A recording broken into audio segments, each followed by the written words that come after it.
दोस्तों, इशिता और रमन हुए एक, सदगुल को हुई जेल। क्योंकि जब सच्चाई आ जाती है नित्यशा के बारे में, जिसकी वजह से वो कुछ जान नहीं पाती, कहती ये नीति किसकी वजह से आज बची हुई है।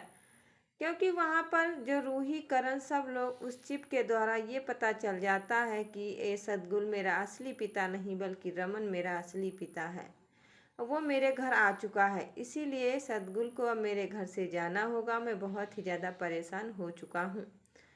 यही बात सुनते ही बहुत ही ज़्यादा सोचती हैं और उनको एहसास भी हो जाता है। कहने लगते हैं कि ये बहुत ही सही मौका है आपको ऐसे बताने के लिए। जब वहीं पर ये बात करती हैं, कहती हैं कि ये सब कैसे हुआ। सदगुल के घर में आ जाती है डॉक्टर, कहती है यहाँ पर मुझे पेशेंट लेना है। कहने लगती है रूही कि आप यहाँ मेरे घर में आई हो, पेशेंट? मेरे यहाँ तो कोई पेशेंट नहीं है। कहती ये भल्ला परिवार है, ये भल्ला परिवार का घर है मुझे लगता है। कहने लगते घर तो है मगर पेशेंट तो यहाँ पर कोई नहीं है। इशिता कहती है मैंने बुलाया है डॉक्टर को अपने घर पे, आपको लगता होगा तो मुझे समझ में नहीं आ रहा है। ये बात सुनकर वहीं पर चुप हो जाती हैं। तब तक इसी बात को लेकर अंदाज़ा लगाते हुए रूही कहती हैं कि अब मुझे लगता कि माँ सदगुल को घर से धक्के मारकर निकालेगी, मुझे पता चल चुका है। रमन कहता है सदगुल से कि तुम्हारी मेमोरी मेरे हाथ में लग चुकी है, अभी मैं आपको दिखाता हूँ लैपटॉप में लगा कर कि हकीकत क्या है।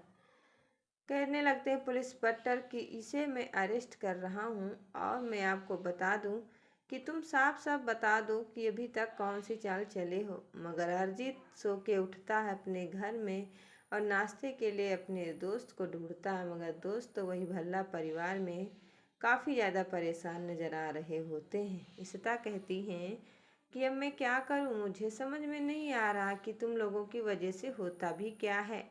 एक बार नहीं मैं बार बार भी कोशिश करता हूँ, फिर भी तुम्हें समझ में नहीं आ रहा तो मैं आपको बता देता हूँ। यही बात सुनकर भल्ला परिवार में आ जाते हैं अरिजीत और इशिता से हाथ जोड़कर माफ़ी मांगते हैं और इशिता से कहते हैं कि तुम मेरे बेटी को मेरे ना जाने पर रख लेना और उसे अच्छे से पालना और पोसना, क्योंकि आज तक मैं आपका साथ नहीं दिया, उसके लिए सॉरी, हाथ जोड़कर माफ़ी मांगता हूँ। अब तुम मेरे बेटी का ख्याल रखना।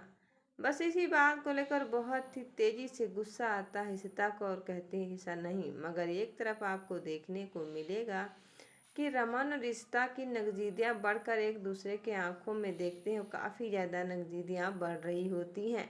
मगर ये तो रूही कहती है अब मैं क्या करूं। मगर सिमी भी अभी शांत नहीं बैठने वाली। सिमी तो एक बहुत ही बड़ा गेम खेलने वाली है अपने परिवार के बारे में और कहती हैं कि मुझे पता चल चुका है कि ये सब किसकी वजह से हो रहा है। वो बार बार सोचने की कोशिश करती हैं और उनको अंदाज़ा भी हो जाता है कि क्योंकि मुझे पता है कि तुम लोग ऐसे साथ नहीं देने वाले हो। आखिर में इसी बात को लेकर बहुत ही ज़्यादा सोचते हैं और उनको अंदाज़ा भी हो जाता है।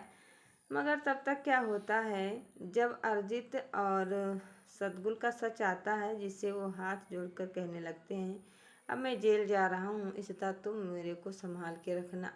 नीति कहती हैं कि जब मैं गाड़ी में बैठकर एक कपड़े की दुकान पर रह गई जिसे यही मेरे को उठा कर लाई थी, और आज मैं आपको सारा का सारा सच बता रही हूँ माँ, आप मुझे एक्सेप्ट कर लीजिएगा और मैं आपको बता दिया हूँ कि आखिर में हकीकत क्या है और क्या ही सच है। इस बात को लेकर बहुत ही ज़्यादा खुश नज़र आ जाते हैं भल्ला परिवार के। मगर दोस्तों, आपको क्या लगता है, क्या सच में अब सदगुल जाएगा इशिता के परिवार से अलग, या फिर एक नया चाल चलने वाला, या सिमी उससे मिलकर एक चाल करेंगी? वीडियो अच्छी लगी तो चैनल को लाइक करें, शेयर करें, सब्सक्राइब करें ऐसी न्यू से न्यू अपडेट पाने के लिए।